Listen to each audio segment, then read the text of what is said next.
Assalamualaikum warahmatullahi wabarakatuh. Kepada yang terhormat Bapak Muhammad Farid Dimjatilusno, DRMKL, selaku PJMK dari Mata Kuliah Agama Islam 2, IKM 3A Sikia Universitas Airlangga. Yang kami hormati Bapak dan Ibu dosen pengampu Mata Kuliah Agama Islam 2, IKM 3A Sikia Universitas Airlangga, beserta teman-teman yang insya Allah dirahmati Allah Subhanahu wa Ta'ala. Pada kesempatan kali ini, kami dari kelompok 6 IKM 3A Sikia Universitas Airlangga akan mempresentasikan materi dengan judul Gizi dan Makanan Menurut Islam. Adapun anggota dari kelompok 6 sendiri, yaitu yang pertama ada Dian Wahyu Wardani dengan NIM akhir 003, Asma Fajar Mutakin dengan NIM akhir 004, Ira Yunianti dengan NIM akhir 008, Anzilika Afia Syafitri dengan NIM akhir 009, Wulan Setianingrum dengan NIM akhir 014, dan saya Muhammad Devantri Oktavadhan dengan NIM akhir 041. Latar belakang dari materi ini yaitu makanan yang merupakan salah satu kebutuhan pokok hidup manusia. Manusia membutuhkan makanan untuk dapat bertahan hidup. Sejak awal zaman, manusia telah memahami bahwa asupan makanan adalah hal yang esensial untuk mempertahankan kehidupan dan kesehatan mereka.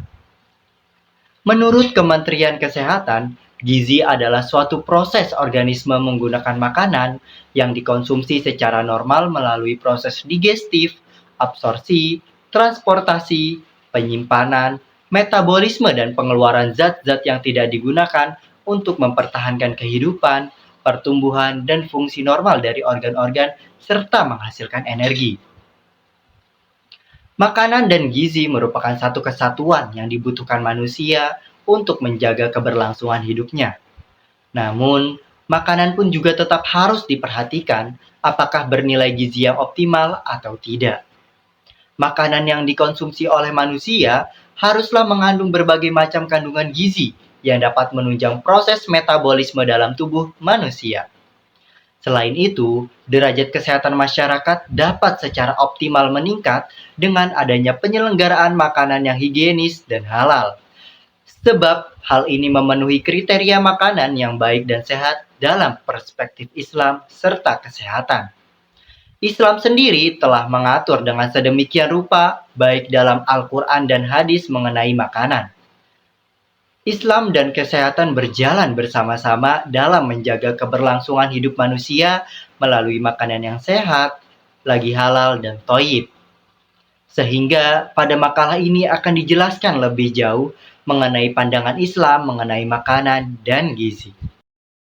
Dari latar belakang tersebut, didapatlah suatu rumusan masalah. Yang pertama, apa definisi makanan dan gizi? Bagaimana makanan dan minuman dalam Islam? Apa akibat dari mengkonsumsi makanan dan minuman haram? Bagaimana manfaat mengkonsumsi makanan dan minuman halal? Dan bagaimana makanan dan minuman apabila ditinjau dari segi kesehatan?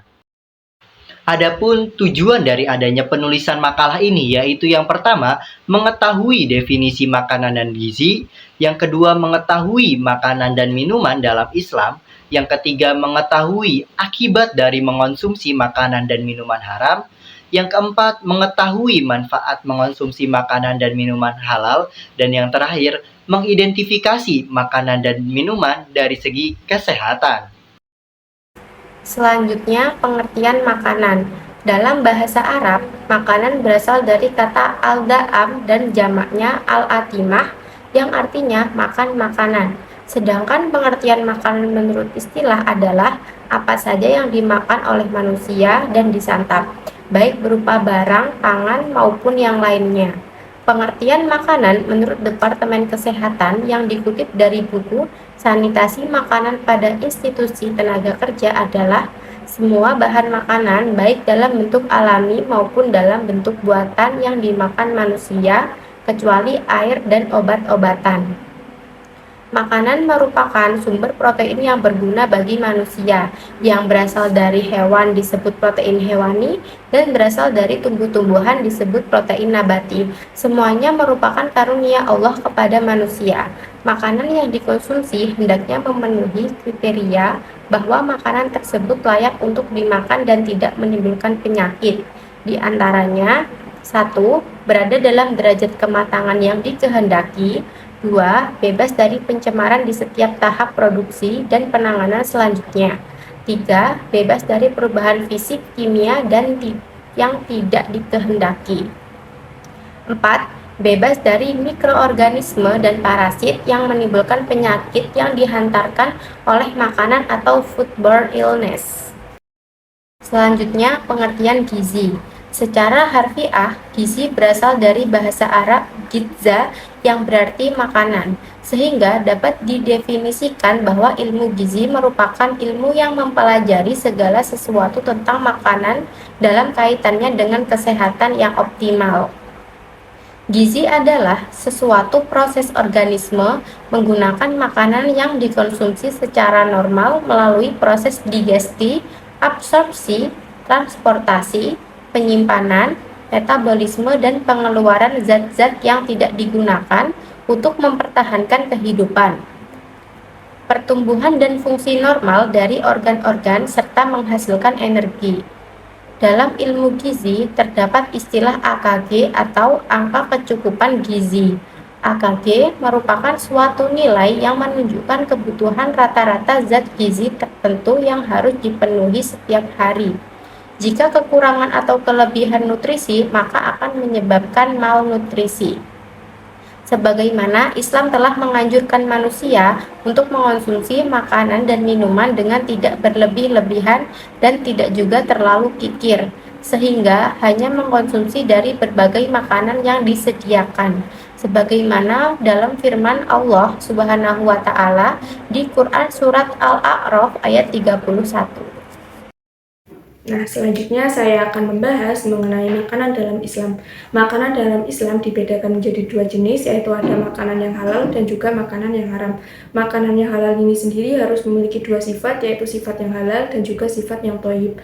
Halal itu artinya diperbolehkan dalam ajaran Islam atau syariat Islam, sedangkan thayyib sendiri ini makanan harus sesuai dengan ajaran Islam dan juga tidak merusak kesehatan atau bermutu. Hal ini sesuai dengan Quran Surat Al-Ma'idah ayat 88 yang dimana Allah berfirman, A'udzu billahi minasyaitonir rajim. Bismillahirrahmanirrahim. Wa kulu mimma razaqakumullahu halalan thayyiban wattaqullaha alladzi antum bihi mu'minun.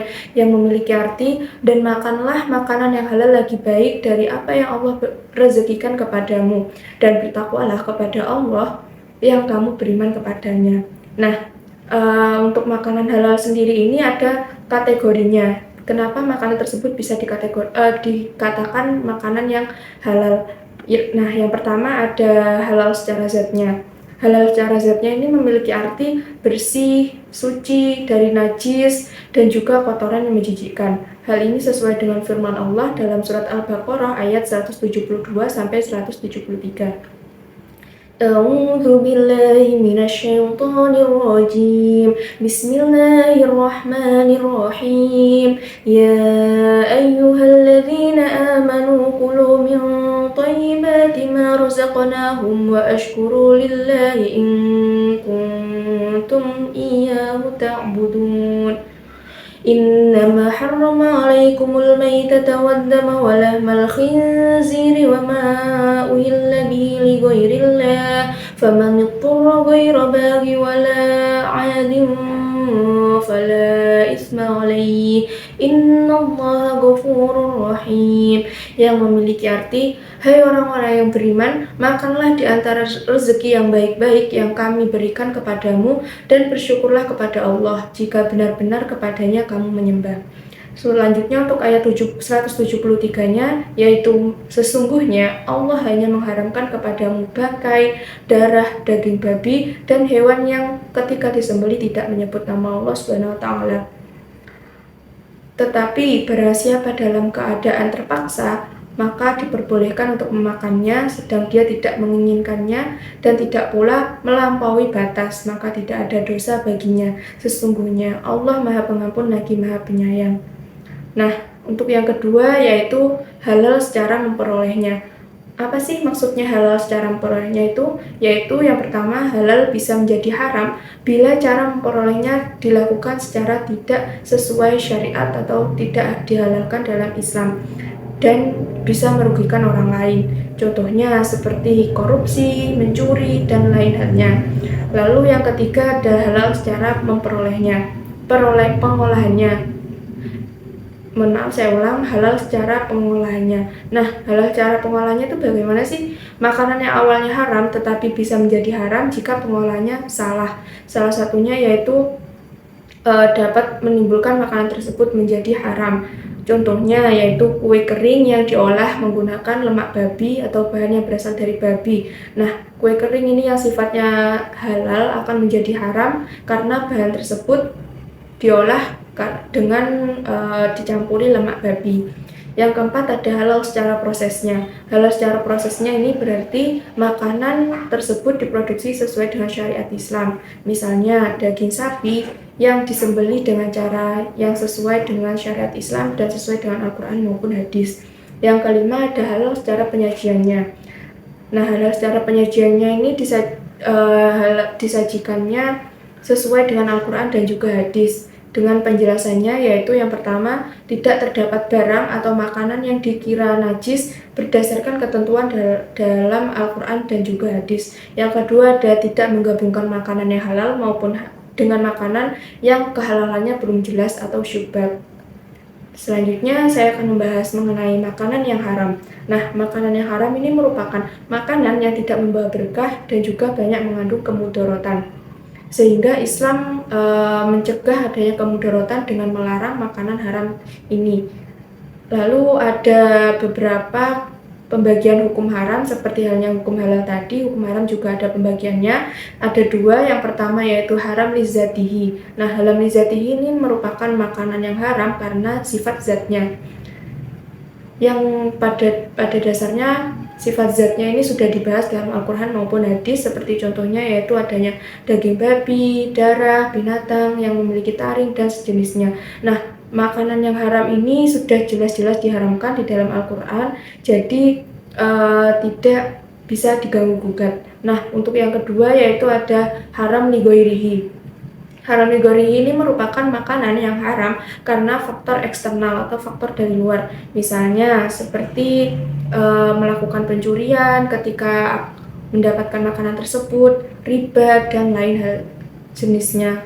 Lalu dalam surat Al-Baqarah yang sudah saya bacakan tadi, ayat 173, dan juga surat Al-Maidah ayat 3 menjelaskan bahwasanya ada beberapa makanan yang dikategorikan haram dalam Al-Quran. Salah satunya yang pertama ada bangkai. Nah, menurut pengertian ulama syariat sendiri ini, bangkai merupakan hewan yang mati tanpa disembelih secara syariat atau syar'i dengan cara mati sendiri tanpa sebab campur tangan dari manusia, dan terkadang dengan sebab perbuatan manusia, tetapi tidak sesuai dengan syariat penyembelihannya yang diperbolehkan.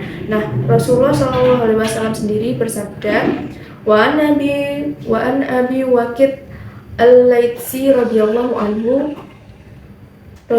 anhu qala Rasulullah sallallahu alaihi wasallam ma quti'a min bayyimati wa hiya hayyatun fama quti'a minha fa huwa maitah.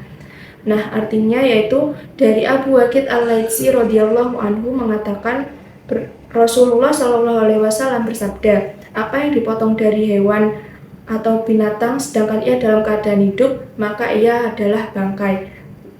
Hadis ini dikeluarkan oleh Imam Abu Dawud dan juga At-Tirmizi, yang dihasankan oleh Imam At-Tirmizi.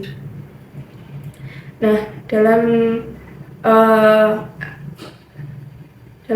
ayat ini yaitu ketentuannya proses penyembelihan yang disyariatkan dalam Islam yang tidak disyariatkan dalam Islam, yaitu seperti contohnya hewan yang mati dalam keadaan tercekik, hewan yang mati karena dipukul dengan suatu benda, hewan yang mati karena terjatuh dari suatu ketinggian, hewan yang mati karena ditanduk oleh hewan lain, dan hewan yang mati karena ditekan binatang buas. Nah, ciri-ciri ini disebutkan dalam surat Al-Maidah ayat ketiga. Semua hukum memakai bangkai di atas berlaku pada semua bangkai, kecuali pada dua jenis, yaitu bangkai hewan laut, yaitu ikan, dan juga belalang, di mana bangkai tersebut halal hukum untuk dimakan. Yaitu yang kedua ada lagi mengenai darah. Nah, darah ini merupakan salah satu bahan yang diharamkan untuk dikonsumsi sebagaimana yang disebutkan dalam surat Al-Baqarah ayat 173. Kenapa haram untuk dikonsumsi? Darah sendiri ini banyak menimbulkan efek negatif terutama pada kesehatan, yaitu salah satunya dapat menimbulkan gejala penyakit yang diakibatkan oleh terminumnya darah, misalnya seperti ulu hati terasa sakit, lelah, mual, seakan mau muntah, warna air seni berubah menjadi merah, diare, dan hati bisa membengkak. Nah, dari akibat tersebut, makanya darah diharamkan dalam Islam.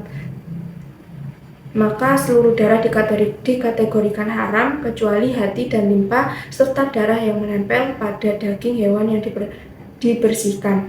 Selanjutnya ada makanan halal lagi, yaitu daging babi. Nah, sudah jelas ya teman-teman bahwasanya daging babi ini disebutkan dalam surat Al-Baqarah ayat 173 bahwa daging babi ini haram untuk dikonsumsi. Semua yang terdapat pada babi haram untuk dikonsumsi, baik itu dagingnya, tulangnya, minyaknya, atau apa-apanya, itu semua haram untuk dikonsumsi. Nah, baik diolah menjadi produk seperti minyak wangi, makanan, atau hal lain apapun, pokoknya yang dari bahannya babi itu haram untuk dikonsumsi ataupun dipergunakan produk-produknya. Selanjutnya ada yang keempat, yaitu hewan yang disembelih atas nama selain Allah. Penyembelihan adalah syarat halalnya memakan hewan darat yang boleh dimakan. Nah, artinya tidak halal memakan hewan apapun yang boleh dimakan tanpa dilakukan penyembelihan yang sesuai aturan syariat. Seorang ahli melakukan penelitian dan menyebutkan adanya dua syarat dalam melakukan penyembelihan, yaitu agar bisa dikatakan halal. Yang pertama ada niat. Nah, niat ini sendiri yaitu berkehendak dalam hati untuk menyembelih agar halal dimakan, bukan hanya sekedar mencabut nyawa seekor hewan tersebut. Para ulama fikih sepakat untuk mensyariatkan niat untuk menyembelih hewan tertentu, meski salah satu perkiraan atau salah jenis yang disembelih atau salah sasaran. Jika urat leher hewan sudah terlanjur dipotong tanpa niat menyembelih, maka sembelihannya tidak boleh dimakan atau bisa dikatakan haram, dan juga bisa dikatakan bahwa itu adalah bangkai.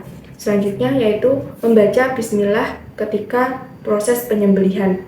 Nah, ketika tangan mulai bergerak untuk menyembelih leher hewan, maka disunahkan juga untuk membaca takbir bersama basmalah dengan mengucapkan bismillah Allahu Akbar. Jika seseorang dengan sengaja tidak membaca bismillah ketika menyembelih, maka hewan sembelihannya tidak sah. Sebagaimana firman Allah dalam surat Al-An'am ayat 121. A'udzu billahi minasyaitonir rajim. Bismillahirrahmanirrahim. Wa la taqulu mimma lam yuzkar ismullahi 'alaihi wa innahu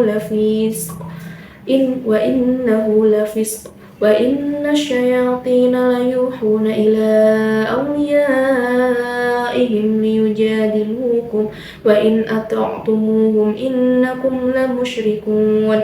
Artinya yaitu, dan janganlah kamu memakan dari apa daging hewan yang ketika disembelih tidak disebut nama Allah. Perbuatan itu benar-benar suatu kefasikan. Sesungguhnya setan-setan akan membisikkan kepada kawan-kawannya agar mereka membantah kamu, dan jika kamu menuruti mereka, tentu kamu telah menjadi orang yang musyrik. Nah, ayat di atas menekankan bahwa hewan yang disembelih tidak menyebut nama Allah, maka hukumnya adalah haram.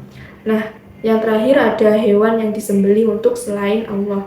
Hewan yang disembelih untuk selain Allah ini maksudnya adalah hewan yang disembelih dengan tujuan untuk menyembah berhala, kuburan, dan orang yang sudah meninggal. Dalam hal ini disebutkan dalam surat Al-Maidah ayat ketiga. Selanjutnya, minuman dalam Islam. Yang pertama, minuman halal. Minuman halal merupakan minuman yang boleh diminum menurut syariat Islam. Minuman halal pada garis besarnya dapat dibagi menjadi 4 bagian, yaitu yang pertama, semua jenis air atau cairan yang tidak membahayakan bagi kehidupan manusia, baik membahayakan dari segi jasmani, akal, jiwa maupun akidah. Contohnya yaitu air susu dan minuman non-alkohol lainnya yang tidak membahayakan tubuh, pikiran, dan jiwa. Yang kedua, air atau cairan yang tidak memabukkan, walaupun sebelumnya telah memabukkan seperti arak yang telah berubah menjadi cuka. Yang ketiga, air atau cairan bukan berupa benda najis atau benda suci yang terkena najis atau mutanajis. Ini berarti minuman tersebut tidak boleh terbuat dari bahan yang najis atau terkontaminasi dengan najis. Contohnya, air susu, jus, dan lain-lain. Yang keempat, air atau cairan suci didapatkan dengan cara yang halal yang tidak bertentangan dengan ajaran agama Islam. Ini berarti minuman tersebut harus diperoleh melalui cara-cara yang sah dan etis yang sesuai dengan ajaran Islam. Misalnya, tidak mendapatkan minuman dengan cara mencuri. Yang kedua, minuman haram. Minuman haram adalah minuman yang tidak boleh diminum karena dilarang oleh syariat Islam. Adapun jenis minuman haram, pada garis besarnya dapat dibagi menjadi 3 macam, yaitu yang pertama, semua minuman yang memabukkan atau apabila diminum dapat menimbulkan mudarat dan merusak badan, akal, jiwa, moral, dan akidah, misalnya arak, alkohol, khamar, dan sebagainya. Allah Subhanahu wa Ta'ala telah berfirman dalam Quran Surah Al-An'am ayat 145 yang artinya, hai orang-orang yang beriman, sesungguhnya meminum khamar, berjudi, berkorban untuk berhala, mengundi nasib dengan panah adalah perbuatan keji, termasuk perbuatan setan. Maka jauhilah perbuatan-perbuatan itu agar kamu mendapat keberuntungan. Selain itu, Nabi Shallallahu Alaihi Wasallam bersabda, yang artinya sesungguhnya yang memabukkan dalam keadaan banyak, maka dalam keadaan sedikit juga tetap haram. Hadis riwayat An-Nasai, Abu Daud, dan Tirmidzi. Dari hadis di atas jelas disebutkan bahwa minuman yang halal lagi baik adalah minuman yang tidak memabukkan, baik dalam kadar yang banyak maupun yang sedikit. Yang kedua, minuman dari benda najis atau benda yang terkena najis. Makanan atau minuman yang terkena najis haram hukumnya untuk diminum atau dikonsumsi. Contoh, minuman dari benda najis atau benda yang terkena najis adalah minuman yang terkena kotoran hewan. Yang ketiga, minuman yang didapatkan dengan cara yang tidak halal atau bertentangan dengan ajaran agama Islam. Misalnya, didapatkan dengan mencuri, dan lain-lain. Selain makanan dan minuman yang halal dan yang haram, ada pula makanan dan minuman yang dimakruhkan. Artinya, sebaiknya tidak dimakan dan tidak diminum karena lebih banyak mengandung mudaratnya daripada manfaatnya. Contohnya seperti petai, jengkol, dan bawang. Yang selanjutnya, akibat mengonsumsi makanan dan minuman haram. Apabila manusia memakan makanan dan meminum minuman yang haram, maka akan menimbulkan akibat buruk bagi manusia itu sendiri, baik terhadap pribadinya maupun terhadap orang lain atau lingkungan masyarakatnya. Akibat buruk dari mengkonsumsi makanan dan minuman haram adalah 1. Amal ibadahnya tidak akan diterima dan doanya tidak akan dikabulkan oleh Allah Subhanahu wa Ta'ala. 2. Makanan dan minuman haram bisa merusak jiwa, terutama minuman keras yang mengandung alkohol. 3. Makan dan minuman yang haram dapat membahayakan kesehatan. 4. Makanan dan minuman haram membazirkan harta. 5. Menimbulkan permusuhan dan kebencian. Dan yang terakhir, menghalangi mengingat Allah Subhanahu wa Ta'ala. Selanjutnya adalah bagian manfaat. Menurut Nugroho tahun 2011, seseorang yang sudah terbiasa mengkonsumsi makanan dan minuman halal, maka dirinya akan memperoleh manfaat, di antaranya adalah 1. Terjaganya kesehatan sehingga dapat mempertahankan hidupnya sampai dengan batas yang telah ditetapkan Allah. 2. Mendapat ridho Allah. karena memilih jenis makanan dan minuman yang halal. 3. Memiliki akhlakul karimah karena telah mentaati perintah Allah sekaligus terhindar dari akhlak yang tercela. Kemudian, beberapa dampak positif mengkonsumsi makanan dan minuman halal yang ditinjau dari segi spiritual, kesehatan, dan sosial individu seorang muslim dalam Nasution tahun 2023 sebagai berikut. 1. Kesehatan dan kebersihan. Makanan halal dalam Islam harus memenuhi standar kesehatan dan kebersihan yang tinggi. Dengan memilih makanan halal, umat Islam dapat menjaga kesehatan mereka dan mengurangi resiko terkena paparan penyakit atau infeksi yang dapat disebabkan oleh makanan yang tidak memenuhi standar kebersihan tersebut. 2. Kesadaran diri dan kesolehan. Mematuhi prinsip makanan halal mengajarkan muslim untuk selalu memperhatikan apa yang mereka konsumsi dan mempertimbangkan asal-usul dari makanan tersebut. Hal ini dapat meningkatkan kesadaran diri tentang pentingnya menjaga integritas pribadi dan ketaatan terhadap perintah dari Allah. Dengan memilih makanan halal juga, individu dapat memperkuat ikatan mereka dengan Allah dan meningkatkan kesolehan dalam kehidupan sehari-hari mereka. 3. Hubungan sosial. Ketaatan terhadap aturan makanan halal dapat mempengaruhi hubungan sosial individu muslim dengan komunitas muslim lainnya. Makanan halal memungkinkan individu untuk berbagi makanan dengan teman, keluarga, dan anggota komunitas muslim tanpa kekhawatiran akan kehalalannya. Hal ini memperkuat ikatan sosial dan dapat meningkatkan solidaritas dalam masyarakat muslim. 4. Penguatan identitas. Memilih makanan halal membantu memperkuat identitas muslim dan membedakan mereka dari budaya atau agama yang lain. Praktik ini dapat membantu individu muslim merasa lebih dekat dengan agama mereka, menghargai nilai-nilai Islam, dan memperkuat identitas mereka sebagai seorang muslim. 5. Keteladanan. Mematuhi prinsip makanan halal dapat menjadikan muslim sebagai teladan bagi orang lain, terutama bagi generasi muda. Dengan menjadi contoh yang baik, individu muslim dapat mempengaruhi orang lain untuk mengikuti aturan makanan halal dan menjalankan ajaran Islam dengan benar. Makanan dan minuman ditinjau dari segi kesehatan. Yang pertama ada air nabis kurma yang salah satu praktek dari sunnah Rasulullah yaitu mengonsumsi air nabis kurma, yang mana dari kurma sendiri memiliki pengertian dari bahasa Yunani yaitu phoenix yang artinya kemerahan dan keunguan. Lalu dari air nabis sendiri seperti infus water yang dimana buah kurma sendiri dicampurkan ke dalam air dan direndam selama beberapa jam, dan buah mengalami ekstraksi dan memberikan rasa pada air dan manfaatnya. Serta di air nabis kurma sendiri dianjurkan dengan menggunakan kurma ajwa yang mana dari daging dan hingga bijinya mengandung sumber mineral yang paling tinggi seperti natrium, kalium, zat besi, zinc, dan kalsium.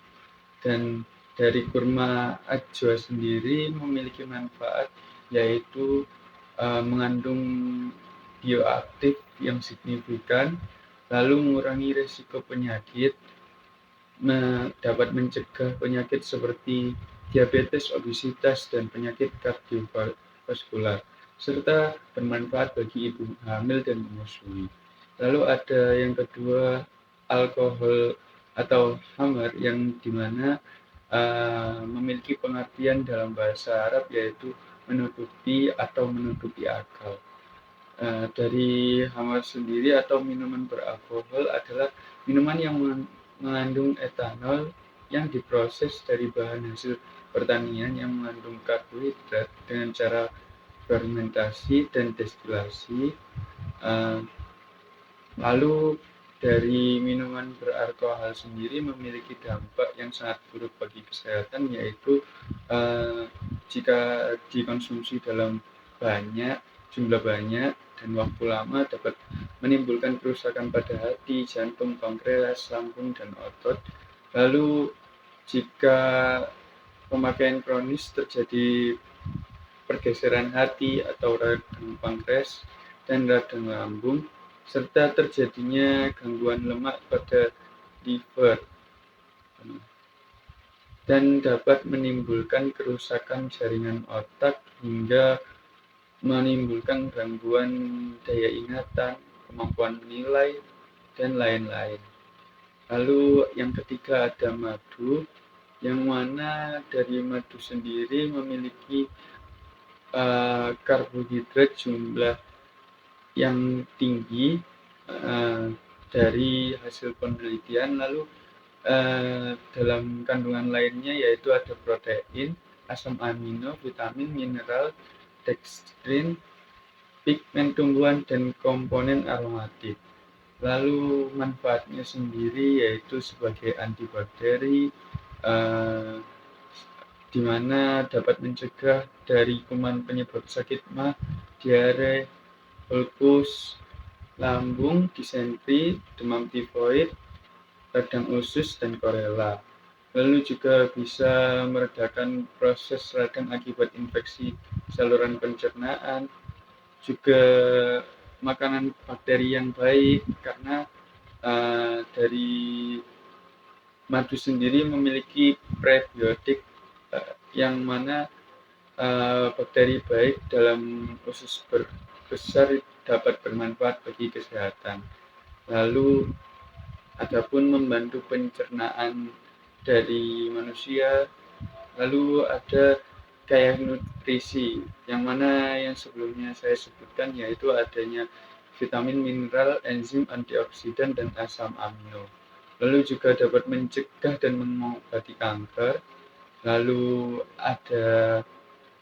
dapat mengobati batuk, flu, meningkatkan sistem imun berhulu 6 kekebalan tubuh seperti penghilang jerawat, juga mengatasi bibir pecah-pecah, menjaga kebugaran tubuh, mengobati panas, menyembuhkan masuk angin, demam, menghaluskan kulit, alergi, diabetes, dan mungkin dapat menjaga stamina dan kesehatan jika mengandung bayi juga.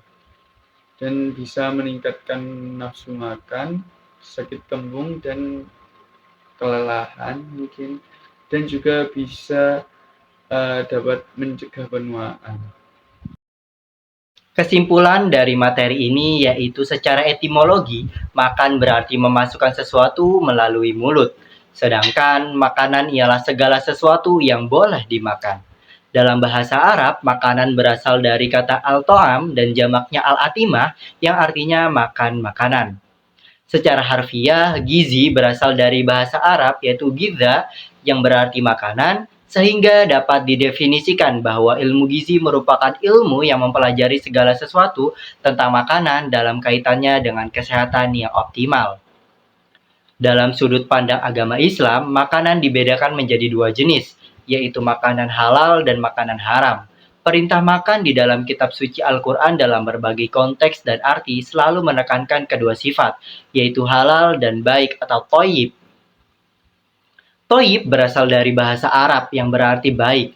Baik di sini berarti makanan yang dikonsumsi harus sesuai dengan tuntunan agama dan bermutu, serta tidak merusak kesehatan.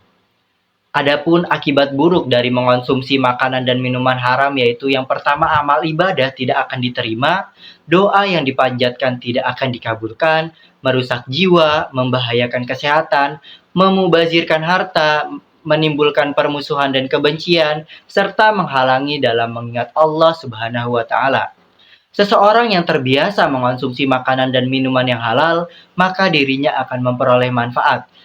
Di antaranya yaitu terjaga kesehatannya sehingga dapat mempertahankan hidupnya sampai dengan batas yang ditetapkan Allah Subhanahu wa Ta'ala, mendapat ridho Allah Subhanahu wa Ta'ala karena memilih jenis makanan dan minuman yang halal, memiliki akhlakul karimah karena telah menaati perintah Allah sekaligus terhindar dari akhlak mazmumah atau tercela. Makanan dan minuman apabila dilihat dari segi kesehatannya dapat menimbulkan dampak yang positif dan negatif. Hal ini tergantung dalam pemilihan bahan makanan yang sesuai dengan Al-Quran dan hadis yaitu halal dan haram. Saran dari kelompok kami kepada seluruh umat muslim sudah sepatutnya kita memilih untuk makan makanan yang halal. Hal ini sudah sesuai dengan anjuran dan perintah dari Al-Quran dan juga hadis. Makanan dan minuman halal bukan hanya dari segi bahan makanannya saja, tetapi mulai dari cara pengolahan, penyembelihan, alat-alat yang digunakan, dan masih banyak lagi. Tentu Allah Subhanahu wa Ta'ala juga sudah mengetahui kandungan gizi yang baik yang terdapat dalam makanan halal.